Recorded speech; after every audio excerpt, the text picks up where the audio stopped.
আজকে আমি আপনাদের সাথে শেয়ার করব আমার আম্মুর আরও একটা স্পেশাল রেসিপি। আর এমন একটা জিনিস দিয়ে এই রান্নাটা করা হয় যে এটা দিয়ে যে রান্না হয় এটা অনেকেই জানেন না। হ্যাঁ, এটা হচ্ছে পাকা কাঁঠালের মাঝখানের ফেলে দেওয়া যে অংশটা থাকে সেটা দিয়েই দারুণ স্বাদের এই রেসিপিটা তৈরি হয়। পাকা কাঁঠালের মাঝখানের এই অংশটাকে আমরা আমাদের এলাকায় বলে থাকি কাঁঠালের বুন্দা। অনেকে কাঁঠালের মাইজ বা আঁশ নামেও ডেকে থাকেন। তো প্রথমেই এই পাকা কাঁঠাল থেকে এই মাঝখানের অংশটাকে আলাদা করে নিতে হবে। তারপর উপর থেকে ময়লা অংশগুলো একটু ছেটে নিয়ে বা ছুলে পরিষ্কার করে নিতে হবে। আর পরিষ্কার অংশটুকুকে এবারে ছোট ছোট টুকরা করে কেটে নিতে হবে। এই যে ভিডিওতে আমি যেভাবে দেখিয়েছি ঠিক এভাবে ছোট ছোট টুকরোগুলো করতে হবে। এখানে আম্মু কিন্তু 2টা কাঁঠালের বোন্দা ছোট ছোট টুকরা করে কেটে নিয়েছে। এবারে এই কাটা বোন্দাগুলোকে খুব ভালোভাবে ধুয়ে নিতে হবে। আর ধোয়ার পর একটু পরিমাণ মতো পানি দিয়ে এটাকে খুব ভালোভাবে সিদ্ধ করে নিতে হবে। একদম নরম করে সিদ্ধ করার পর পানিটা ছেঁকে নিয়ে এই টুকরাগুলোকে ব্লেন্ডারের জারে নিয়ে নিচ্ছি। এবার খুব ভালোভাবে ব্লেন্ড করে একটা মিহি পেস্ট বানিয়ে নিচ্ছি। আপনি কিন্তু এটা চাইলে পাটায় পিষেও বেটে নিতে পারেন। এবারে এই মিহি বাটার মতো পেস্টটাকে একটি আলাদা করে বাটিতে নিয়ে নিচ্ছি। এবারে সেখানে দিয়ে দিচ্ছি 2 থেকে 3টি তেজপাতা আর একটু বেশি পরিমাণে দিয়ে দিচ্ছি পেঁয়াজের কুচি।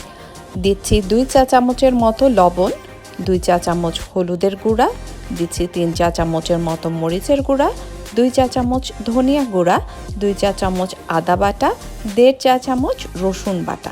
এবারে এই সব উপকরণ একসঙ্গে খুব ভালোভাবে হাত দিয়ে মাখিয়ে মিশিয়ে নিতে হবে।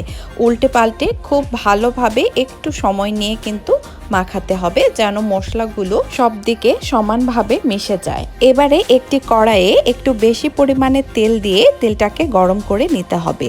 আর তেলটা গরম হয়ে আসলে মাখিয়ে রাখা বোন্দাগুলো গরম তেলের মধ্যে আস্তে আস্তে ছেড়ে দিতে হবে। এখন তেলের সাথে নেড়ে চেড়ে এই বুন্দাকে খুব ভালোভাবে মিশিয়ে ভেজে নিতে হবে। এখানে একটা ব্যাপার খেয়াল রাখবেন, কড়াইটা অবশ্যই তেল তেলে অথবা ননস্টিকি ফ্রাই প্যান নেবেন যেন নিচে দিয়ে লেগে না যায়। আর এটা নাড়াচাড়া করে ভাজা ভাজা করতে করতে দেখবেন যে একটা সময়ে তেলটা কিন্তু শুকিয়ে এসেছে।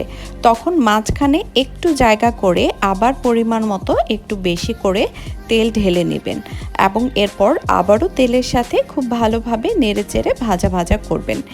একইভাবে আমি কিন্তু আরও 2বার তেল দিয়েছি এবং এটাকে ভাজা ভাজা করেছি। এই রান্নাটায় তেলের পরিমাণটা একটু বেশিই লাগে।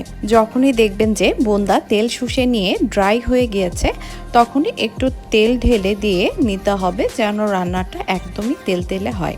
এভাবে ক্রমাগত নাড়াচাড়া করে এটাকে একদমই ভাজা ভাজা করে ফেলতে হবে। এই নাড়াচাড়া ও ভাজার অংশটাই একটু ধৈর্য ও সময় নিয়ে করতে হবে। এভাবে যখন নিচে দিয়ে লাল লাল হয়ে ভাজা ভাজা হয়ে আসবে এবং এর চেহারাটা হলুদ থেকে লালচে কালার হয়ে আসবে তখন বুঝতে পারবেন যে এটা ঠিকঠাকভাবে ভাজা হয়ে এসেছে। আর তার মানে আমাদের বোন্দা ভুনাটা প্রায় হয়ে গিয়েছে। এবারে চুলাটা বন্ধ করে আমি একটা বাটিতে বোন্দা ভুনা পরিবেশন করে নিয়েছি। আর এই বোন্দা বাগারটা দেখতে খুব একটা লোভনীয় মনে না হলেও গরম ভাত দিয়ে কিন্তু এটা খেতে দারুণ স্বাদের। আর এই খাবারটা স্পেশালি আমার খুব প্রিয়, তাই গরম ভাতের সাথে এটা এক কথায় আমার কাছে অমৃতই লাগে। আর পাকা কাঁঠাল আনলে আমি আমার আম্মুকে খুব করে রিকোয়েস্ট করি সব সময় এই রান্নাটা করার জন্য। তো এই তো ছিল আমার আম্মুর একটা আনকমন রেসিপি। আশা করি আপনাদের সবার আজকের রেসিপিটা ভালো লেগেছে। আর আপনারা কে কোন নামে এই জিনিসটাকে ডেকে থাকেন এবং আপনারা কেউ কি কখনো এটা রান্না করে খেয়েছেন কিনা আমাকে সেটা কমেন্টে জানাতে ভুলবেন না। আর আমার রেসিপিগুলো ভালো লেগে থাকলে লাইক, কমেন্ট এবং শেয়ার দিতে ভুলবেন না। আর চ্যানেলটা কিন্তু সাবস্ক্রাইব করে দেবেন। দেখা হবে নেক্সট কোনো রেসিপি নিয়ে। ততদিন পর্যন্ত ভালো থাকুন, সুস্থ থাকুন। আল্লাহ হাফেজ।